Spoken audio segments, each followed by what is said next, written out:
जो देश आजपर्यंत जम्मू काश्मीरच्या प्रश्नावरती देखील आपल्याला पाठिंबा देत आला, भारताला पाठिंबा देत आला, त्यांच्या मागे आपण आज अडचणीच्या काळामध्ये उभे राहिलो नाही, याचा त्रास निश्चित भविष्यात होणार आपल्याला. खरं तर काही गोष्टी आपल्याकडनं राहून गेल्या, आपल्या पंतप्रधानांकडनं पण राहून गेल्या.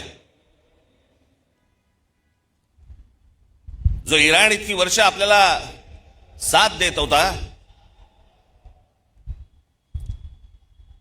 त्या इराणवरती ज्या प्रकारचे हल्ले होत आहेत आज,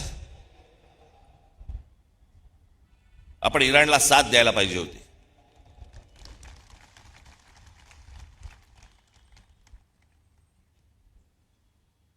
या देशामध्ये येणारं सगळं बरचसं तेल हे इराणमध्ये येतं, ते आपल्याला रुपयामध्ये देतात,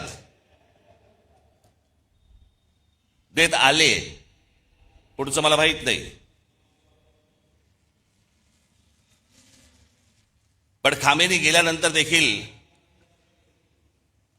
आपल्या देशाच्या पंतप्रधानांनी कुठचंही निषेधाचं एक स्टेटमेंटही काढलं नाही, हल्ल्यावरती कुठचं स्टेटमेंट काढलं नाही. जो देश आजपर्यंत जम्मू काश्मीरच्या प्रश्नावरती देखील आपल्याला पाठिंबा देत आला, भारताला पाठिंबा देत आला, त्यांच्या मागे आपण आज अडचणीच्या काळामध्ये उभे राहिलो नाही, याचा त्रास निश्चित भविष्यात होणार आपल्याला.